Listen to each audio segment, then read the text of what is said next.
ಆತ್ಮೀಯ ದ್ವಿತೀಯ PUC ವಿದ್ಯಾರ್ಥಿಗಳೇ, ಎಲ್ಲರಿಗೂ ನಮಸ್ಕಾರ. ಈ ದಿನದ ಕನ್ನಡ ತರಗತಿಗೆ ಸ್ವಾಗತ.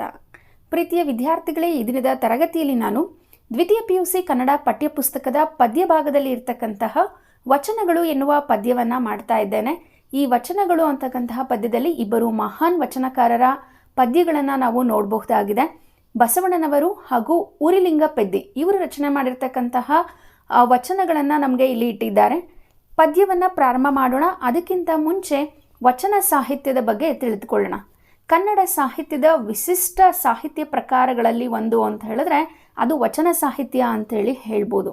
11ನೇ ಶತಮಾನದ ಉತ್ತರಾರ್ಧದಲ್ಲಿ ಪ್ರಾರಂಭವಾಗಿ 12ನೇ ಶತಮಾನದ ಕೊನೆಯವರೆಗೂ ಇದ್ದಂತಹ ಒಂದು ವಿಶಿಷ್ಟ ಸಾಹಿತ್ಯ ಪ್ರಕಾರ ಅಂದರೆ ವಚನ ಸಾಹಿತ್ಯ ಪ್ರಕಾರ. ಈ ವಚನ ಸಾಹಿತ್ಯವನ್ನು ವಿಶಿಷ್ಟ ಸಾಹಿತ್ಯ ಪ್ರಕಾರ ಅಂತ ಹೇಳಿ ಏನಕ್ಕೆ ಕರಿತೀವಿ ಅಂತ ಹೇಳಿದ್ರೆ, ಹಾಡಿದರೆ ಹಾಡಾಗ್ತಕ್ಕಂತಹ, ಓದಿದರೆ ಗದ್ಯವಾಗ್ತಕ್ಕಂತಹ ಒಂದು ವಿಶೇಷವಾದಂತಹ ಸಾಹಿತ್ಯ ಪ್ರಕಾರ ಇದಾಗಿದೆ. ಪ್ರಸ್ತುತ ಪದ್ಯದಲ್ಲಿ ನಾವು ವಚನಗಳನ್ನು ನೋಡ್ತೇವೆ. ಬಸವಣ್ಣನವರು ಹಾಗೂ ಉರಿಲಿಂಗ ಪೆದ್ದಿಯವರು ಬರೆದಿರ್ತಕ್ಕಂತಹ ವಚನಗಳ ಬಗ್ಗೆ ತಿಳ್ಕೊಳ್ತೇವೆ. ಇವತ್ತಿನ ದಿನ ಮೊದಲನೇ ತರಗತಿ ಆಗಿರೋದ್ರಿಂದ ನಾನು ಬಸವಣ್ಣನವರು ರಚನೆ ಮಾಡಿರ್ತಕ್ಕಂತಹ ವಚನಗಳ ತಾತ್ಪರ್ಯ ಏನು ಅಂತ ಹೇಳಿ ಸರಳವಾದಂತಹ ವಿವರಣೆಯ ಮೂಲಕ ನಾನು ತಿಳಿಸ್ತಾ ಹೋಗ್ತೀನಿ. ಹಾಗಾದರೆ ವಚನಗಳು ಒಬ್ಬ ಮನುಷ್ಯನ ಜೀವನದಲ್ಲಿ ಏನಕ್ಕೆ ಮಹತ್ವದ ಪಾತ್ರವನ್ನು ವಹಿಸುತ್ತವೆ ಅಂತ ಹೇಳಿ ನೋಡೋದಾದರೆ, ವಚನಗಳು ನಿಜವಾದಂತಹ ಅರ್ಥದಲ್ಲಿ ಮನುಷ್ಯನ ಸರ್ವತೋಮುಖ ವಿಕಸನಕ್ಕೆ ದಾರಿಯನ್ನು ಮಾಡಿಕೊಡುತ್ತವೆ ಅಂತೇಳಿ ಹೇಳ್ಬೋದು. ಸಮಾಜದಲ್ಲಿ ಬದುಕ್ತಕ್ಕಂತಹ ಮನುಷ್ಯನ ನಡೆ ನುಡಿಗಳಲ್ಲಿ ಹೊಂದಾಣಿಕೆ ಆಗ್ತಕ್ಕಂತಹ ಸತ್ವವನ್ನು ಈ ವಚನಗಳು ತಿಳಿಸ್ಕೊಡುತ್ತೆ. ಅದ್ರ ಜೊತೆ ಅಂತರಂಗದ ಪರಿಶುದ್ಧತೆಯನ್ನು ಯಾವ ರೀತಿ ಕಾಪಾಡ್ಕೋಬೇಕು ಅನ್ನೋದನ್ನು ವಚನಕಾರರು ನಮಗೆ ತಿಳಿಸ್ಕೊಡ್ತಾರೆ. ಸತ್ಯಮುಖಿಯಾಗಿರ್ತಕ್ಕಂತಹ ಮತ್ತು ಡಾಂಬಿಕತೆ ಇಲ್ಲದೆ ಇರತಕ್ಕಂತಹ ಸರಳ ಆಧ್ಯಾತ್ಮಿಕ ಪ್ರತಿಪಾದನೆಯ ಬಗ್ಗೆ ನಮಗೆ ಈ ವಚನಗಳು ತಿಳಿಸ್ಕೊಡುತ್ತೆ. ಅದರಲ್ಲೂ ಇಲ್ಲಿರ್ತಕ್ಕಂತಹ ಬಸವಣ್ಣನವರ ವಚನ ಹಾಗೆ ಉರಿಲಿಂಗ ಪೆದ್ದಿಯ ವಚನ ಸತ್ಯ ಧರ್ಮದ ಹಾದಿಯಲ್ಲಿ ನಡಿಬೇಕು, ಅದರ ಜೊತೆ ಸತ್ಯಮುಖಿಯಾಗಿರಬೇಕು, ಡಾಂಬಿಕ ಭಕ್ತಿ ಇರಬಾರ್ದು ನಮ್ಮಲ್ಲಿ ಅನ್ನೋದನ್ನು ತಿಳಿಸ್ಕೊಡುತ್ತೆ. ಈಗ ಬಸವಣ್ಣನವರು ರಚನೆ ಮಾಡಿರ್ತಕ್ಕಂತಹ ವಚನ ಹಾಗೂ ಆ ವಚನದ ತಾತ್ಪರ್ಯ ಏನು ಅಂತ ಹೇಳಿ ತಿಳಿತಾ ಹೋಗೋಣ. ಅದಕ್ಕಿಂತ ಮುಂಚೆ ಬಸವಣ್ಣನವರ ಪರಿಚಯವನ್ನು ಮಾಡಿಕೊಡ್ತೇನೆ. ಪದ್ಯ 2 ವಚನಗಳು. ಬಸವಣ್ಣನವರ ವಚನಗಳು. ಭಕ್ತಿ ಭಂಡಾರಿ ಎಂದು ಖ್ಯಾತರಾಗಿರ್ತಕ್ಕಂತಹ ಬಸವಣ್ಣನವರು 12ನೇ ಶತಮಾನದ ಧಾರ್ಮಿಕ, ಸಾಂಸ್ಕೃತಿಕ ಮತ್ತು ಸಾಮಾಜಿಕ ಕೇಂದ್ರ ಪುರುಷ ಅಂತ ಹೇಳಿ ಕರಿಬೋದು. ಬಿಜಾಪುರ ಜಿಲ್ಲೆಯ ಬಾಗೇವಾಡಿನಲ್ಲಿ ಬಸವಣ್ಣನವರು ಜನಿಸಿದರು. ಇವರ ತಂದೆ ಹೆಸರು ಮಾದಿರಾಜ, ತಾಯಿಯ ಹೆಸರು ಮಾದಾಂಬೆ. ಬಿಜ್ಜಳನ ಆಸ್ಥಾನದಲ್ಲಿ ಇವರು ಕೋಶಾಧಿಕಾರಿಯಾಗಿ ಕಾರ್ಯವನ್ನು ನಿರ್ವಹಿಸ್ತಾ ಇದ್ರು. ಭಕ್ತಿ, ಜ್ಞಾನ, ಮಾನವೀಯತೆ ಹಾಗೂ ವೈರಾಗ್ಯ ಪರವಾಗಿರ್ತಕ್ಕಂತಹ ಬಸವಣ್ಣನವರ ವಚನಗಳು ಸುಲಭವಾಗಿದೆ, ಸರಳವಾಗಿದೆ, ಹಾಗೆಯೇ ಸರಳ ಭಾಷೆಯಿಂದ ಕೂಡಿದ್ದು ಎಲ್ಲರಿಗೂ ಕೂಡ ಅರ್ಥವಾಗುತ್ತವೆ. ಬಸವಣ್ಣನವರ ಮುಖ್ಯ ಕಾಳಜಿ ಅಂತ ಹೇಳಿದ್ರೆ ಸಮಾಜ ಸುಧಾರಣೆ ಆಗಿತ್ತು. ಜಾತಿ, ಕುಲ, ಲಿಂಗ ಭೇದಗಳಿಂದ ಹೊರತಾದಂತಹ ಸಮಾಜವನ್ನು ನಿರ್ಮಾಣ ಮಾಡಬೇಕು ಅಂತಕ್ಕಂಥದ್ದು ಅವರ ಆಸೆಯಾಗಿತ್ತು. ಜನರ ಅಜ್ಞಾನ, ಕಂದಾಚಾರ, ಜಾತಿ ಇವುಗಳು ಜನರನ್ನು ಅಧೋಪತನದತ್ತ ತೆಗೆದುಕೊಂಡು ಹೋಗ್ತಾ ಇದೆ. ಹಾಗಾಗಿ ಜನ ಇವುಗಳಿಂದ ಆಚೆ ಬಂದು ಜೀವನವನ್ನು ಮಾಡಬೇಕು ಅಂತ ಹೇಳಿ ಜಗತ್ತಿಗೆ ಈ ಒಂದು ಸಂದೇಶವನ್ನು ಸಾರಿದಂತಹ ಮಹಾನ್ ಪುರುಷ ಅಂತ ಹೇಳಿದ್ರೆ ಬಸವಣ್ಣನವರು. ಅದರೊಟ್ಟಿಗೆ ಕಾಯಕವೇ ಕೈಲಾಸ ಎಂದು ಹೇಳುವ ಮೂಲಕ ಕಾಯಕದ ಮಹತ್ವವನ್ನು ಕೂಡ ಜಗತ್ತಿಗೆ ಬಸವಣ್ಣನವರು ಸಾರಿದ್ದಾರೆ. ಹಾಗೆ ಬಸವಣ್ಣನವರ ವಚನಗಳು ಮನುಷ್ಯನ ವ್ಯಕ್ತಿತ್ವ ವಿಕಸನಕ್ಕೆ ಪ್ರಾಮುಖ್ಯತೆಯನ್ನು ನೀಡುತ್ತವೆ ಅಂತಾನೆ ಹೇಳ್ಬೋದು.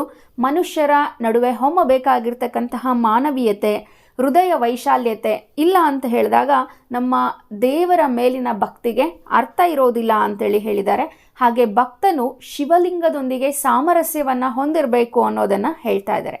ಹಾಗಾದರೆ ಈ ಒಂದು ಪದ್ಯದಲ್ಲಿ ಅಥವಾ ಬಸವಣ್ಣನವರ ವಚನದಲ್ಲಿ ನಾವು ಏನು ತಿಳಿದುಕೊಳ್ತೀವಿ ಅಂತ ಹೇಳಿದ್ರೆ, ಮೂಲದಲ್ಲಿ ಸತ್ವ ಇರದೇ ಇರತಕ್ಕಂತಹ ತೋರಿಕೆಯ ಭಕ್ತಿ ಇರಬಾರ್ದು. ತೋರಿಕೆಯ ಭಕ್ತಿಯನ್ನು ಏನಕ್ಕೆ ಹೋಲಿಕೆ ಮಾಡಿದ್ದಾರೆ ಅಂದರೆ ಮಂಗನ ಕೈಯಲ್ಲಿನ ಮಾಣಿಕ್ಯಕ್ಕೆ ಹೋಲಿಕೆಯನ್ನು ಮಾಡ್ತಾರೆ. ಹಾಗಾಗಿ ನಾವು ತೋರಿಕೆಯ ಭಕ್ತಿಯನ್ನು ಹೊಂದಿರಬಾರ್ದು. ನಮ್ಮ ಮನಸ್ಫೂರ್ತಿಯಾಗಿ ನಾವು ದೇವರಲ್ಲಿ ಬೆರೆತು ಹೋಗಬೇಕು. ಅದ್ರ ಜೊತೆ ಕಾಯಬೇಕಾದಂತಹ ದೇವರೇ ಕೊಲ್ಲಲು ಸಂಚನ್ನು ಹೂಡಿದಾಗ ಮತ್ತಿನ್ಯಾರೂ ಕೂಡ ನಮ್ಮನ್ನು ಕಾಪಾಡೋದಿಲ್ಲ ಅಂತ ಹೇಳಿ ಈ ವಚನಗಳಲ್ಲಿ ನಮಗೆ ತಿಳಿಸ್ಕೊಟ್ಟಿದ್ದಾರೆ. ಈಗ ಒಂದೊಂದೇ ವಚನವನ್ನು ಓದಿ ನಾನು ಅದರ ತಾತ್ಪರ್ಯವನ್ನು ಹೇಳ್ತಾ ಹೋಗ್ತೀನಿ. ಎಲ್ಲರೂ ಕೂಡ ನಿಮ್ಮ ಪಠ್ಯಪುಸ್ತಕವನ್ನು ತೆಗೆದುಕೊಳ್ಳಿ. ನಾನು ಯಾವ ರೀತಿ ವಾಚನ ಮಾಡ್ತೇನೆ ಅಂತ ಹೇಳಿ ನೋಡ್ಕೊಳ್ಳಿ. ಬಸವಣ್ಣನವರ ವಚನಗಳು.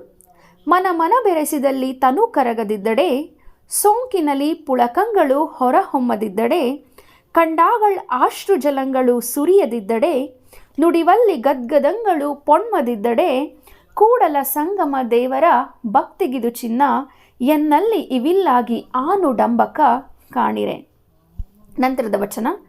ಅರ್ಥರೇಖೆ ಇದ್ದಲ್ಲಿ ಫಲವೇನು ಆಯುಷ್ಯ ರೇಖೆ ಇಲ್ಲದನ್ನಕ್ಕರ, ಹಂದೆಯ ಕೈಯಲ್ಲಿ ಚಂದ್ರಾಯುಧವಿದ್ದಲ್ಲಿ ಫಲವೇನು, ಅಂಧಕನ ಕೈಯಲ್ಲಿ ದರ್ಪಣವಿದ್ದು ಫಲವೇನು, ಮರ್ಕಟನ ಕೈಯಲ್ಲಿ ಮಾಣಿಕ್ಯವಿದ್ದು ಫಲವೇನು, ನಮ್ಮ ಕೂಡಲ ಸಂಗನ ಶರಣನರಿಯದವರ ಕೈಯಲ್ಲಿ ಲಿಂಗವಿದ್ದು ಫಲವೇನು, ಶಿವಪಥವ ನರಿಯದನ್ನಕ್ಕ. ನಂತರದ ವಚನ. ಒಲೆ ಹತ್ತಿ ಹುರಿದಡೆ ನಿಲ್ಲಬಹುದಲ್ಲದೆ, ದರೆ ಹತ್ತಿ ಉರಿದಡೆ ನಿಲ್ಲಲು ಬಾರದು, ಏರಿ ನೀರು ಬಂಡೆ ಬೇಲಿಕೆಯ ಮೇವಡೆ, ನಾರಿ ತನ್ನ ಮನೆಯಲ್ಲಿ ಕಳುವಡೆ, ತಾಯ ಮೊಲೆ ಹಾಲು ನಂಜಾಗಿ ಕೊಲುವೆಡೆ, ಇನ್ನಾರಿಗೆ ದೂರುವೆ ಕೂಡಲ ಸಂಗಮ ದೈವ. ನೋಡಿ, 3 ವಚನಗಳು ಕೂಡ ತುಂಬಾ ಅದ್ಭುತವಾದಂತಹ ತಾತ್ಪರ್ಯವನ್ನು ಒಳಗೊಂಡಿರ್ತಕ್ಕಂಥ ವಚನಗಳಾಗಿದೆ. ಮೊದಲನೇ ವಚನದ ಅರ್ಥ ಏನು ಅಂತ ಹೇಳಿ ನಾವು ನೋಡ್ತಾ ಹೋಗೋಣ. ಮನ ಮನ ಬೆರೆಸಿದಲ್ಲಿ ತಾನು ಕರಗದಿದ್ದಡೆ, ಸೋಂಕಿನಲ್ಲಿ ಪುಳಕಂಗಳು ಹೊರಹೊಮ್ಮದಿದ್ದಡೆ, ಕಂಡಾಗಳ್ ಆಶ್ರು ಜಲಂಗಳು ಸುರಿಯದಿದ್ದಡೆ, ನುಡಿವಲ್ಲಿ ಗದ್ಗದಂಗಳು ಪೊಣ್ಮದಿದ್ದಡೆ, ಕೂಡಲ ಸಂಗಮ ದೇವರ ಭಕ್ತಿಗಿದು ಚಿನ್ನ, ಎನ್ನಲ್ಲಿ ಇವಿಲ್ಲಾಗಿ ಆನುಡಂಬಕ ಕಾಣಿರೆ. ಪ್ರಸ್ತುತ ಈ ಒಂದು ವಚನದಲ್ಲಿ ಬಸವಣ್ಣನವರು ನೈಜ ಭಕ್ತಿಯ ಸ್ವರೂಪವನ್ನು ವಿವರಿಸಿದ್ದಾರೆ. ಅಂದರೆ ಒಬ್ಬ ಭಕ್ತನಾದಂಥವನು ಹೇಗಿರಬೇಕು ಅನ್ನೋದನ್ನು ತಿಳಿಸ್ಕೊಟ್ಟಿದ್ದಾರೆ. ನಮ್ಮಲ್ಲಿರ್ತಕ್ಕಂತಹ ದೇವರ ಭಕ್ತಿ ನಿಜವಾದಂತಹ ಭಕ್ತಿಯಾಗಿರಬೇಕು. ಅದು ಡಾಂಬಿಕ ಭಕ್ತಿಯಾಗಿರಬಾರ್ದು, ತೋರಿಕೆಯ ಭಕ್ತಿ ಆಗಿರಬಾರ್ದು ಅಂತೇಳಿ ಹೇಳ್ತಾ ಇದ್ದಾರೆ. ಇಲ್ಲಿ ನಿಜವಾದಂತಹ ಶಿವಭಕ್ತನಾದಂಥವನು ಹೇಗಿರ್ತಾನೆ ಅಂತ ಹೇಳಿದ್ರೆ, ಮನ ಮನ ಬೆರೆಸಿದಲ್ಲಿ ತನು ಕರಗದಿದ್ದಡೆ. ಅಂದರೆ ಇಲ್ಲಿ ಏನು ಹೇಳ್ತಾ ಇದ್ದಾರೆ ಅಂತ ಹೇಳಿದ್ರೆ, ದೇವರು ಮತ್ತು ಭಕ್ತನ ಮನಸ್ಸು ಎರಡೂ ಬೆರೆತಾಗ ಇಲ್ಲಿ ಭಕ್ತನ ದೇಹ ಕರಗಬೇಕಂದ್ರೆ, ಅಂದರೆ ಆ ದೇವರಲ್ಲಿ ಆತ ತಲ್ಲೀನನಾಗಿ ಬಿಡಬೇಕು, ಆ ರೀತಿಯ ಭಕ್ತಿಯನ್ನು ಹೊಂದಿರಬೇಕು. ಸೋಂಕಿನಲ್ಲಿ ಪುಳಕಂಗಳು ಹೊರಹೊಮ್ಮದಿದ್ದಡೆ, ನಾವು ಒಂದು ದೇವರ ಮೂರ್ತಿಯನ್ನು ಸೋಂಕಿದಾಗ, ಅಂದರೆ ಅದನ್ನು ಮುಟ್ಟಿ ಪೂಜಿಸುವಾಗ ನಮ್ಮ ಮೈಯಲ್ಲಿ ಪುಳಕ ಆಗಬೇಕು, ಅಂದರೆ ರೋಮಾಂಚನ ಆಗಬೇಕು. ಯಾರ ಮನಸ್ಸಿನಲ್ಲಿ ರೋಮಾಂಚನ ಆಗುತ್ತೋ ದೇವರ ಮೂರ್ತಿಯನ್ನು ಮುಟ್ಟಿದಾಗ ಅಥವಾ ಶಿವಲಿಂಗವನ್ನು ಮುಟ್ಟಿದಾಗ, ಆತನೇ ನಿಜವಾದಂತಹ ಭಕ್ತ ಅಂತೇಳಿ ಹೇಳ್ತಾ ಇದ್ದಾರೆ. ನಂತರ ನೋಡಿ ಏನು ಹೇಳ್ತಿದ್ದಾರೆ, ಆ ದೇವರ ಮೂರ್ತಿಯನ್ನು ಅಥವಾ ಶಿವಲಿಂಗವನ್ನು ಕಂಡಾಗಳ್ ಆಶ್ರು ಜಲಂಗಳು ಸುರಿಯದಿದ್ದರೆ, ಆ ದೇವರ ಮೂರ್ತಿಯನ್ನು ಇಟ್ಕೊಂಡು ಅಥವಾ ಶಿವಲಿಂಗವನ್ನು ಇಟ್ಕೊಂಡು ನಾವು ಪೂಜೆಯನ್ನು ಮಾಡುವಾಗ ಅದನ್ನು ನಾವು ಮುಟ್ಟಿದಂಥ ಸಂದರ್ಭದಲ್ಲಿ ನಮಗೆ ರೋಮಾಂಚನ ಆಗಬೇಕು. ಆ ಒಂದು ಮೂರ್ತಿಯನ್ನು ನೋಡ್ತಾ ನಮ್ಮ ಕಣ್ಣುಗಳಲ್ಲಿ ಆನಂದ ಭಾಷ್ಪ ಬರಬೇಕು. ಆ ಶಿವಲಿಂಗವನ್ನು ನೋಡ್ತಾ ನಮಗೇ ಗೊತ್ತಿಲ್ಲದೇನೆ ಭಕ್ತಿ ಪರವಶತೆಯಿಂದ ನಮ್ಮ ಕಣ್ಣಿನಲ್ಲಿ ನೀರು ಬರಬೇಕು. ಆತನೇ ನಿಜವಾದಂತಹ ಭಕ್ತ. ನುಡಿವಲ್ಲಿ ಗದ್ಗದಂಗಳು ಪೊಣ್ಮದಿದ್ದಡೆ. ನುಡಿವಲ್ಲಿ ಅಂತ ಹೇಳಿದ್ರೆ ದೇವರ ಪೂಜೆಯನ್ನು ಮಾಡ್ತಕ್ಕಂಥ ಸಂದರ್ಭದಲ್ಲಿ, ಶಿವ ಪೂಜೆಯನ್ನು ಮಾಡ್ತಕ್ಕಂಥ ಸಂದರ್ಭದಲ್ಲಿ, ಆ ಶಿವನನ್ನು ಕೈಯಲ್ಲಿ ಹಿಡಿದಂತಹ ಸಂದರ್ಭದಲ್ಲಿ, ಶಿವನ ಸ್ತೋತ್ರವನ್ನು ಪಠಿಸ್ತಕ್ಕಂಥ ಸಂದರ್ಭ ಅಥವಾ ದೇವರ ಸ್ತೋತ್ರವನ್ನು ಅಥವಾ ದೇವರ ಸ್ತುತಿಯನ್ನು ಹಾಡ್ತಕ್ಕಂಥ ಸಂದರ್ಭದಲ್ಲಿ ನಮಗೆ ಗದ್ಗದ ಆಗಬೇಕು. ಅಂದರೆ ನಮ್ಮ ಧ್ವನಿ ನಡುಗಬೇಕು, ನಮ್ಮ ಗಂಟಲು ಗದ್ಗದವಾಗಬೇಕು. ಆ ದೇವರ ಸ್ತೋತ್ರವನ್ನು ಪಠಿಸುವಾಗ ಯಾರ ಗಂಟಲು ಗದ್ಗದವಾಗುತ್ತಲ್ಲ ಆತನೇ ನಿಜವಾದಂತಹ ಭಕ್ತ. ಕೂಡಲ ಸಂಗಮ ದೇವರ ಭಕ್ತಿಗಿದು ಚಿನ್ನ. ಯಾರು ಕೂಡಲ ಸಂಗಮ ದೇವರ ಭಕ್ತನಾಗಿರ್ತಾನೋ ಆತ ದೇವರನ್ನು ಪೂಜೆ ಮಾಡ್ತಾ ಇದ್ದಾನೆ ಅಂತ ಹೇಳಿದ್ರೆ, ಆತನ ದೇವರ ಮತ್ತು ಆತನ ತನು ಮನಗಳು ಎರಡೂ ಬೆರೆತಾಗ ಆತನ ದೇಹ ಕರಗಿ ಹೋಗುತ್ತೆ. ಹಾಗೆಯೇ ಆ ದೇವರ ವಿಗ್ರಹವನ್ನು ಮುಟ್ಟಿದಾಗ ಆತನಲ್ಲಿ ರೋಮಾಂಚನ ಉಂಟಾಗುತ್ತೆ. ಹಾಗೆಯೇ ಆ ದೇವರ ಮೂರ್ತಿಯನ್ನು ಪೂಜಿಸುವಾಗ ಆತನ ಕಣ್ಣಿನಲ್ಲಿ ಆನಂದ ಭಾಷ್ಪ ಬರುತ್ತೆ. ಅದ್ರ ಜೊತೆ ದೇವರ ಸ್ತುತಿಯನ್ನು ಹಾಡುವಾಗ ಆತನ ಧ್ವನಿ ಗದ್ಗದ ಆಗುತ್ತೆ. ಯಾರಲ್ಲಿ ಇವೆಲ್ಲ ಇಲ್ಲವೋ ಆತ ಒಬ್ಬ ಡಾಂಬಿಕ. ಯಾರು ಕೂಡಲ ಸಂಗಮನ ಭಕ್ತನೋ ಆತನಿಗೆ ಇದೆಲ್ಲ ಆಗುತ್ತೆ. ಆದರೆ ಯಾರಿಗೆ ಈ ಅಂಶಗಳು ಆಗೋದಿಲ್ವೋ, ಎನ್ನಲ್ಲಿ ಇವಿಲ್ಲಾಗಿ ಅಂದರೆ ಯಾರಲ್ಲಿ ಈ ಎಲ್ಲ ಅಂಶಗಳು ಆಗೋದಿಲ್ವೋ ಆನು ಡಂಬಕ, ಆತ ನಿಜವಾದಂತಹ ಭಕ್ತ ಅಲ್ಲ. ಆತ ಒಬ್ಬ ಬೂಟಾಟಿಕೆಯ ಭಕ್ತ ಅಂತ ಹೇಳಿ ಮೊದಲನೇ ವಚನದಲ್ಲಿ ಹೇಳ್ತಾ ಇದ್ದಾರೆ. ಅರ್ಥ ಆಯ್ತಲ್ವಾ? ಇನ್ನು ನಂತರದ ವಚನ ಏನು ಅಂತ ಹೇಳಿ ನೋಡೋಣ. ಅರ್ಥರೇಖೆ ಇದ್ದಲ್ಲಿ ಫಲವೇನು, ಆಯುಷ್ಯ ರೇಖೆ ಇಲ್ಲದನ್ನಕ್ಕ. ಇಲ್ಲೂ ಕೂಡ ಅಷ್ಟೇನೆ ಸತ್ವ ಇಲ್ಲದೆ ಇರತಕ್ಕಂತಹ ತೋರಿಕೆಯ ಭಕ್ತಿಯ ಬಗ್ಗೆ ನಮಗೆ ತಿಳಿಸ್ಕೊಡ್ತಾರೆ. ಅರ್ಥರೇಖೆ ಇದ್ದಲ್ಲಿ ಫಲವೇನು, ಆಯುಷ್ಯ ರೇಖೆ ಇಲ್ಲದನ್ನಕ್ಕ. ನಮ್ಮ ಹತ್ರ ಎಷ್ಟು ಹಣ ಇದ್ದರೆ ಪ್ರಯೋಜನ ಏನು? ಅರ್ಥ ಅಂದರೆ ಹಣ. ಎಷ್ಟು ಹಣ ಇದ್ದರೆ ಪ್ರಯೋಜನ ಏನು?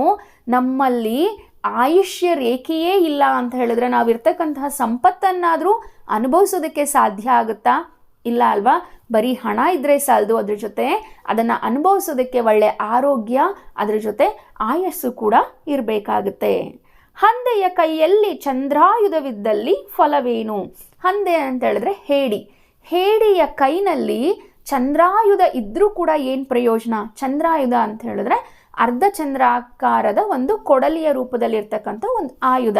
ಹೇಡಿಯಾದಂಥವನ ಕೈಯಲ್ಲಿ ಯುದ್ಧ, ಶತ್ರುಗಳು ಅಂದ್ರೇನೆ ಭಯ ಬೀಳ್ತಕ್ಕಂಥ ಹೇಡಿಯವನು, ಅವನ ಹತ್ರ ಎಂಥ ಆಯುಧ ಇದ್ದರೆ ಪ್ರಯೋಜನ ಏನು ಅಲ್ವಾ? ಆತನಿಗೆ ಆಯುಧವನ್ನು ಪ್ರಯೋಗ ಮಾಡೋಕ್ಕೆ ಹೆದರ್ತಾನೆ ಅಂದಮೇಲೆ ಆತನ ಬಳಿ ಎಂತಹ ಆಯುಧ ಇದ್ರೂ ಕೂಡ ಅದು ಉಪಯೋಗಕ್ಕೆ ಬರೋದಿಲ್ಲ. ಅಂಧಕನ ಕೈಯಲ್ಲಿ ದರ್ಪಣವಿದ್ದು ಫಲವೇನು? ಅಂಧಕ ಅಂದರೆ ಕಣ್ಣು ಕಾಣದೇ ಇರತಕ್ಕಂತಹ ಕುರುಡ. ಆತನ ಕೈನಲ್ಲಿ ದರ್ಪಣ ಅಂತ ಹೇಳಿದ್ರೆ ಕನ್ನಡಿ ಇದ್ದು ಏನಾದರೂ ಪ್ರಯೋಜನ ಇದೆಯಾ? ಅಂಧಕ ಹೇಗಿದ್ರೂ ಅವನಿಗೆ ಕಣ್ಣು ಕಾಣಿಸೋದಿಲ್ಲ, ಅಂಥದ್ರಲ್ಲಿ ಅವನ ಕೈನಲ್ಲಿ ಕನ್ನಡಿ ಕೊಟ್ಟರೆ ಏನು ಉಪಯೋಗ ಇದೆ ಅಲ್ವಾ? ಹಾಗೆಯೇ ಮರ್ಕಟನ ಕೈಯಲ್ಲಿ ಮಾಣಿಕವಿದ್ದು ಫಲವೇನು? ಮರ್ಕಟ ಅಂತ ಹೇಳಿದ್ರೆ ಕೋತಿಯ ಕೈಯಲ್ಲಿ ಮಾಣಿಕವನ್ನು ಕೊಟ್ಟರೆ ಪ್ರಯೋಜನವೇನು? ಮಾಣಿಕ ಅಂತ ಹೇಳಿದ್ರೆ ನವರತ್ನಗಳಲ್ಲಿ ಒಂದು. ನವರತ್ನಗಳು ಅಂತ ಹೇಳಿದ್ರೆ ವಜ್ರ, ಮಾಣಿಕ್ಯ, ನೀಲ, ಪಚ್ಚೆ, ಪುಷ್ಯರಾಗ, ವೈಡೂರ್ಯ, ಗೋಮೇದಿಕ, ಮುತ್ತು ಹಾಗೆ ಹವಳ. ಇವುಗಳನ್ನು ನವರತ್ನಗಳು ಅಂತ ಹೇಳಿ ಕರೀತಾರೆ. ಈ ನವರತ್ನಗಳಲ್ಲಿ ಅತ್ಯಂತ ಅಮೂಲ್ಯವಾದಂತಹ ಒಂದು ಮಾಣಿಕ್ಯವನ್ನು ಕೋತಿಯ ಕೈನಲ್ಲಿ ಕೊಟ್ಟರೆ ಅದಕ್ಕೇನಾದರೂ ಗೊತ್ತಾಗುತ್ತಾ? ಅದು ಮಾಣಿಕ್ಯ ತುಂಬ ಬೆಲೆ ಬಾಳ್ತಕ್ಕಂಥದ್ದು ಅಂತ ಏನಾದರೂ ಗೊತ್ತಾಗುತ್ತಾ? ಖಂಡಿತ ಗೊತ್ತಾಗೋದಿಲ್ಲ. ನಮ್ಮ ಕೂಡಲ ಸಂಗನ ಶರಣರ ಅರಿಯದವನ ಕೈಯಲ್ಲಿ ಲಿಂಗವಿದ್ದು ಫಲವೇನು? ಶಿವಪಥವನರಿಯದನ್ನಕ್ಕ.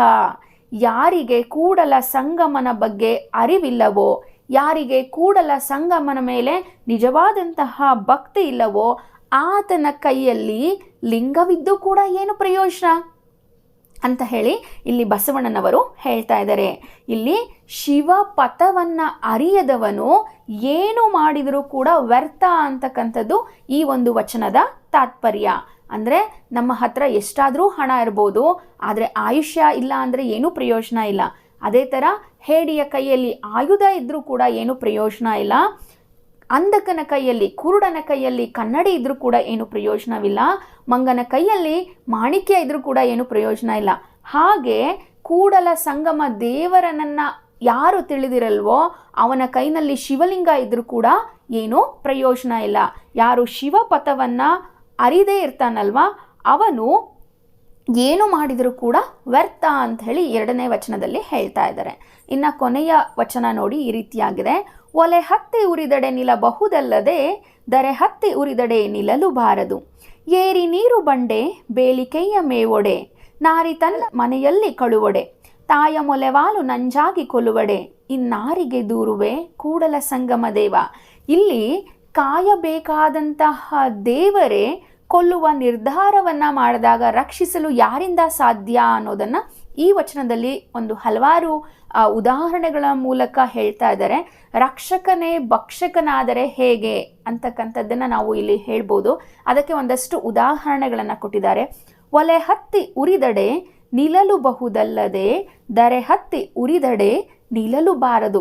ನಾವೀಗ ಒಂದು ಸ್ಥಳದಲ್ಲಿ ನಿಂತಿದ್ದೀವಿ, ಆ ಸ್ಥಳದಲ್ಲಿ ಬೆಂಕಿ ಬಿತ್ತು, ಆ ಸ್ಥಳ ಉರಿಯೋದಕ್ಕೆ ಪ್ರಾರಂಭ ಆಯಿತು ಅಂತ ಹೇಳಿದ್ರೆ ಆ ಬೆಂಕಿಯನ್ನು ನಾವು ಹೇಗಾದರೂ ಮಾಡಿ ನಿಲ್ಲಿಸ್ಬೋದು ಅಥವಾ ಅಲ್ಲಿಂದ ನಾವು ಪಾರಾಗಿ ಹೋಗ್ಬೋದು. ಆದರೆ ಇಡೀ ದರೆಯೇ ಹತ್ತಿ ಉರಿತಾ ಇದ್ರೆ, ದರೆ ಅಂತ ಹೇಳಿದ್ರೆ ಭೂಮಿನಲ್ಲಿ ಎಲ್ಲೆಲ್ಲೋ ಬೆಂಕಿ ಇದೆ ಅಂತ ಹೇಳಿದ್ರೆ ನಾವು ಅದರಿಂದ ಆಚೆ ಬರೋದಕ್ಕಾದರೂ ಹೇಗೆ ಸಾಧ್ಯವಾಗುತ್ತೆ? ಹೌದು ತಾನೆ? ಅದೇ ರೀತಿ ಏರು ನೀರು ಬಂಡೆ ಬೇಲಿಕೆಯ ಮೇವೊಡೆ. ಏರಿ ನೀರು ಬಂಡೆ ಅಂತ ಹೇಳಿದ್ರೆ ಇಲ್ಲಿ ನೀರಿನ ರಕ್ಷಣೆಗಾಗಿ ಕಟ್ಟಿದಂತಹ ಏರಿ. ಹೊಲಗಳಲ್ಲಿ ನೋಡಿರ್ತೀರಾ, ಅಡ್ಡವಾಗಿ ಏರಿಯನ್ನು ಕಟ್ಟಿರ್ತಾರೆ. ಏನಕ್ಕೆ ಅಂದರೆ ನೀರಿನ ರಕ್ಷಣೆ, ನೀರು ಮುಂದೆ ಹರಿದು ಹೋಗಬಾರ್ದು ಅಂಥೇಳಿ ನೀರಿನ ರಕ್ಷಣೆಗೆ ಕಟ್ಟಿರ್ತಾರೆ. ಅಂತಹ ಏರಿಯೇ ನೀರನ್ನೆಲ್ಲ ಕುಡಿದ್ಬಿಟ್ರೆ, ಅರ್ಥ ಆಗ್ತಿದೆಯಲ್ವಾ? ಬೇಲಿಯೇ ಕೆಯ್ಯ ಮೇವಡೆ, ಬೇಲಿಯನ್ನು ಹಾಕಿರ್ತಾರೆ ಹೊಲದ ಸುತ್ತಲೂ. ಏನಕ್ಕೆ? ಯಾವುದೇ ಪ್ರಾಣಿಗಳು ಬರಬಾರ್ದು, ನುಗ್ಗಬಾರ್ದು, ಬೆಳೆಯನ್ನು ಹಾಳು ಮಾಡಬಾರ್ದು ಅಂತ ಹೇಳಿಬಿಟ್ಟು ಬೇಲಿಯನ್ನು ಹಾಕಿರ್ತಾರೆ.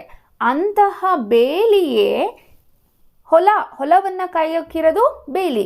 ಅಂತಹ ಬೇಲಿಯೇ ಬೆಳೆಯನ್ನೆಲ್ಲ ಮೇಯ್ದು ಬಿಟ್ರೆ ಯಾರಿಗೆ ಹೇಳೋಕ್ಕಾಗುತ್ತೆ ಅಲ್ವಾ?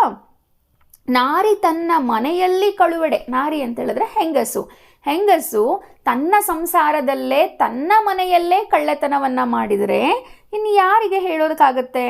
ತಾಯ ಮೊಲೆವಾಲು ನಂಜಾಗಿ ಕೊಲ್ಲಬೇಡೆ, ತಾಯಿ ಮಗುವಿಗೆ ನೀಡ್ತಕ್ಕಂತಹ ಎದೆ ಹಾಲು ಅಮೃತ ಅಂತ ಹೇಳ್ತಾರೆ. ಅಂತಹ ಅಮೃತವೇ ವಿಷವಾಗಿ ಆ ಮಗುವನ್ನು ಕೊಲ್ಲುವುದಾದರೆ ಇನ್ನಾರಿಗೆ ದೂರುವೆ ಕೂಡಲ ಸಂಗಮ ದೇವ, ಇನ್ನು ಯಾರಿಗೆ ನಾವು ದೂರನ್ನು ನೀಡಲು ಸಾಧ್ಯ? ಅಂದರೆ ಕಷ್ಟ ಬಂದಾಗ ನಾವೆಲ್ಲರೂ ದೇವರ ಮೊರೆಯನ್ನು ಹೋಗ್ತೀವಿ ಅಲ್ವಾ? ಅಂತಹ ದೇವರೇ ಕಷ್ಟವನ್ನು ನೀಡಿದ್ರೆ ನಾವು ಯಾರಿಗೆ ಹೇಳ್ಕೊಳಕ್ಕಾಗುತ್ತೆ ಅಂಥೇಳಿ ಒಂದಷ್ಟು ಉದಾಹರಣೆ ಎಲ್ಲ ಇಲ್ಲಿ ನೀಡಿದ್ದಾರೆ. ಒಲೆ ಹತ್ತಿ ಉರಿದಡೆ, ನಾವು ನಿಂತಿರ್ತಕ್ಕಂತಹ ಒಂದು ನೆಲ ಅಥವಾ ಒಲೆ ಹತ್ತಿ ಉರಿತಾ ಇದ್ದರೆ ಅದನ್ನು ನಾವು ನಿಲ್ಲಿಸ್ಬೋದು. ಆದರೆ ಇಡೀ ಭೂಮಿಯೇ ಹತ್ತಿ ಉರಿತಾ ಇದ್ದರೆ ಅದನ್ನು ನಾವು ನಿಲ್ಲಿಸೋದಕ್ಕೆ ಸಾಧ್ಯ ಇಲ್ಲ. ಎಲ್ಲಿಗೆ ಹೋಗಬೇಕಾಗುತ್ತೆ ನಾವು ಆಶ್ರಯಕ್ಕೆ? ಹಾಗೆಯೇ ನೀರನ್ನು ರಕ್ಷಣೆ ಮಾಡೋದಕ್ಕೆ ಅಂಥೇಳಿ ಏರಿಯನ್ನು ಕಟ್ಟಿರ್ತಾರೆ. ಆ ಏರಿಯೇ ಅಲ್ಲಿರ್ತಕ್ಕಂತಹ ನೀರನ್ನೆಲ್ಲ ಕುಡಿದು ಬಿಟ್ಟರೆ, ಹೊಲದ ಸಂರಕ್ಷಣೆಗಾಗಿ ಹಾಕಿರ್ತಕ್ಕಂತಹ ಬೇಲಿಯೇ ಹೊಲವನ್ನೆಲ್ಲ ಮೇಯ್ದು ಬಿಟ್ಟರೆ, ಒಬ್ಬ ನಾರಿ, ಒಬ್ಬ ಗೃಹಿಣಿ ತನ್ನ ಮನೆಯಲ್ಲಿಯೇ ಕಳ್ಳತನವನ್ನು ಮಾಡಿದರೆ ತಾಯಿ ಮಗುವಿನ ಜೀವ ರಕ್ಷಣೆಗೆ ನೀಡ್ತಕ್ಕಂತಹ ಮೊಲೆ ಹಾಲು, ಎದೆ ಹಾಲು ಅಮೃತ ಅಂತ ಹೇಳ್ತೀವಿ. ಆ ಅಮೃತನೇ ವಿಷವಾದರೆ ನಾವು ಇನ್ನಾರಿಗೆ ದೂರನ್ನು ಕೊಡಲು ಸಾಧ್ಯ? ಅಂದರೆ ನಮ್ಮನ್ನೆಲ್ಲ ಕಾಪಾಡ್ತಕ್ಕಂಥವನು ಕೂಡಲ ಸಂಗಮ ದೇವ, ಆ ದೇವರೇ ನಮಗೆ ಕಷ್ಟಗಳನ್ನು ಕೊಟ್ಟಾಗ ನಾವು ಕಷ್ಟಗಳನ್ನು ಕೊಡಬೇಡ ಅಂಥೇಳಿ ಯಾರ ಬಳಿ ಕೇಳ್ಕೊಳ್ಳೋದು? ಆ ದೇವರೇ ಕಷ್ಟವನ್ನು ನೀಡಿದಾಗ ನಾವು ಯಾರಿಗೆ ದೂರನ್ನು ಹೇಳೋದಕ್ಕೆ ಸಾಧ್ಯ ಅಂಥೇಳಿ ಬಸವಣ್ಣನವರು ಪ್ರಸ್ತುತ ವಚನಗಳಲ್ಲಿ ತಿಳಿಸ್ಕೊಟ್ಟಿದ್ದಾರೆ. ಇವತ್ತಿನ ತರಗತಿ ನಿಮಗೆ ಅರ್ಥ ಆಯಿತು ಅಂಥೇಳಿ ಅಂದ್ಕೊಳ್ತೇನೆ. ಇನ್ನು ಮುಂದಿನ ಭಾಗದಲ್ಲಿ ಉರಿಲಿಂಗ ಪೆದ್ದಿಯ ವಚನಗಳ ಬಗ್ಗೆ ತಿಳಿತಾ ಹೋಗೋಣ.